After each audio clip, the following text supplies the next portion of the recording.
Today is all about women who wow us. From the brave. On behalf of women veterans, I really wanted to pursue this and get this started because it's time. To the inspiring. I want to be an example for people that what you've experienced, what you've been through, does not determine who you can become.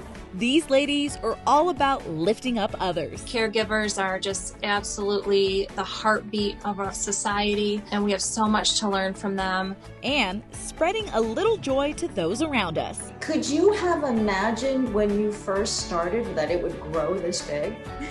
No, not at all. I had no idea what this would turn into and the friendships we would make along the way. Come meet amazing women from across the country. Just to remember that the world is better because all of us are here, and that we can get through tough things together.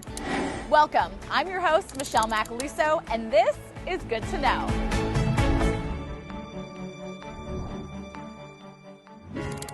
Here comes the sun.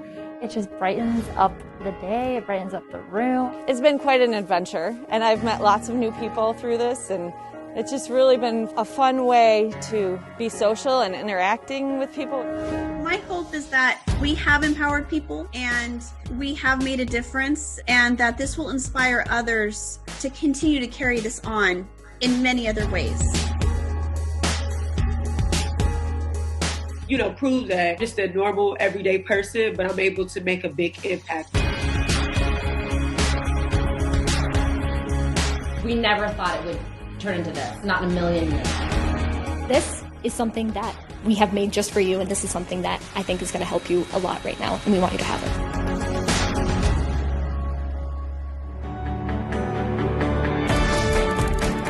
Our first amazing woman just won a lifelong battle to be represented, and her story is good to know. It came in a big bucket, and if you lost a few, you just went and got some more. And I did, even at that young age, wonder, where are the women? And it's a question Joanne Ortloff would have again after spending 33 years in the United States Navy. I was the Fleet Master Chief when I retired for Naval Forces Europe and Africa, and the senior enlisted woman when I retired in 2015. In 2018, she went on a cruise with fellow women service members, and that's when that question that she'd raised as a child would come up again. And we talked about these things, about women's representation in the military and what more could we do. I got off the cruise and I thought, why aren't there more women's toys or toys that are, female oriented with the military? And so when I got Joanne's, question, it wasn't a new one to me. Jeff Imel is the president of BMC Toys in Scranton, Pennsylvania, and told Joanne, I'd like to make them someday, but I haven't been able to do it so far. And normally I thought that would be the end of it. But if you've talked to Joanne, you know it wasn't.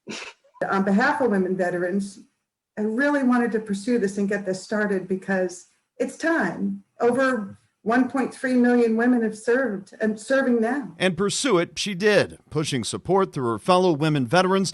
They helped launch a Kickstarter crowdfunding campaign to give Jeff the push and the money needed to accomplish the mission. And that was completely spurred by, Joanne's second or third email basically telling me, hey, you better get going. And it wasn't long before Jeff's sister knocked out the early sketches and ran the designs past Joanne and other women veterans for feedback. And the first thing they said is, no, that's not regulation. You can't do that.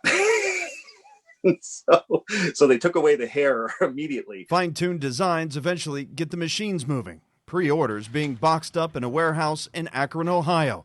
And for the first time, plastic women soldiers can take part in those backyard battles. Really pay some respect to all the women who serve. Women aren't just male, green toy soldiers colored in pink anymore. We are actually represented the way that we are.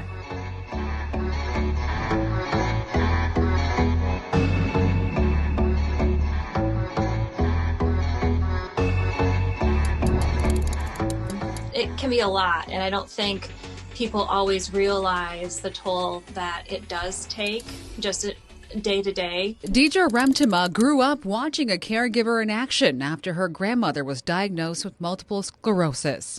When I was growing up, my grandmother lived with us. full time, and my mom took care of her.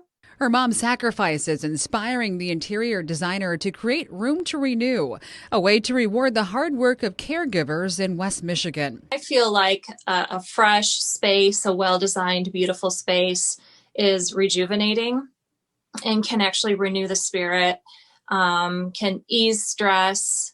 And so that's kind of where the name came from, was this sense of renewal within your own home. The nonprofit picks a winner each year, remodeling a space in their home to help relax and revitalize those who dedicate their lives to others. It's difficult for caregivers to take vacation sometimes. We got to thinking, what if we created sort of a vacation in their own home?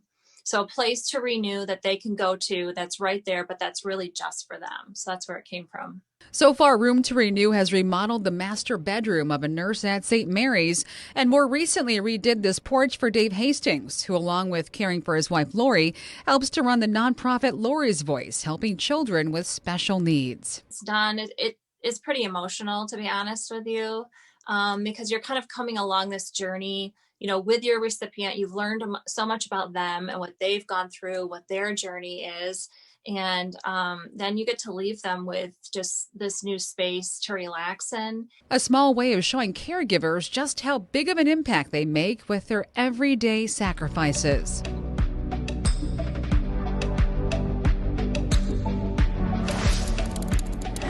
A California woman proves you can do big things even if you start small. By myself, I'm not very powerful as far as making many masks. Michelle Harvey is modest about what her passion and compassion have accomplished. I just reached out to nextdoor.com, and from there I started a Facebook group, and it just grew and grew and grew. It started when Michelle's friend, an ICU nurse, posted about the need for masks back in March 2020. Michelle managed to make 3 masks, even though she says she wasn't a whiz at sewing and had no pattern. Once she got the word out, the group then had to overcome other challenges. There was fabric shortages, there was elastic shortages, so we created a network of trading to give to each other. Now they're like a well-oiled machine. Michelle estimates they provided about 70,000 masks, recipients ranging from healthcare workers and first responders to service members. It's very emotional. I will receive texts with pictures. They're all wearing masks, but you can see the smiles. You can see the smiles. The San Diego Mass Sewing Group is about 1,800 strong. Members sew, drive, or supply fabric. And Michelle's idea has spread around the world. Could you have imagined when you first started that it would grow this big? No, not at all. I had no idea what this would turn into and the friendships we would make along the way, and be able to help support each other as we go through different things throughout these different phases. The group itself has entered a new phase, prompted by a troubling message Michelle received about some healthcare workers. Our nurses are not getting breaks. They're not able to sit down and eat a full lunch. So Michelle put out another call, this time for things to put in goodie bags. I will get messages just saying, thank you. That was the only thing I had to eat my entire shift. The bags are filled with everything from fruit to lotion and chapstick, and each bag comes with a handwritten note. I felt like, I could give them some joy, something in their day to make them feel like out here, we see them, we support them, and we care. And as if that weren't enough, you've heard the expression, the apple doesn't fall far from the tree? Well, the apple is Michelle's son, Mason, who we told you about a few years ago. He's been raising funds since he was about 7 years old and doing drives for the Ronald McDonald House. After Mason was diagnosed with Crohn's disease, he and his mom also started making candles. Part of the proceeds go to the Crohn's and Colitis Foundation. That is on top of the masks and goodie bags. What is your hope going forward? So my hope is that, we have empowered people and we have made a difference, and that this will inspire others to continue to carry this on in many other ways.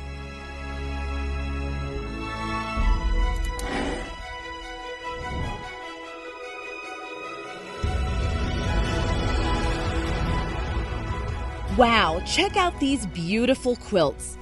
All handmade by these Indiana ladies. It's not only for girls. The boys are quilting. Yes. and they're good at it. Probably not as good as you or as sweet. Edith Lessie loves quilting and loves giving them away. Last year, she gifted more than 50 quilts. I'm 95 years old, but God gave me the strength and some eyesight that I can still do that, and I enjoy doing it because I was taught that you do things for others, and I have tried to do that all of my life. She's a pro. Miss Edith and her 2 daughters started Generations Quilting Studio last year. I have to keep busy, and especially with the lockdown, I'd have lost my mind if I wouldn't have had something to do. They love the time together and teaching others about the hobby, even the boys. That if we don't pass this on to the next generation, it'll be a lost art. There's more that's good to know.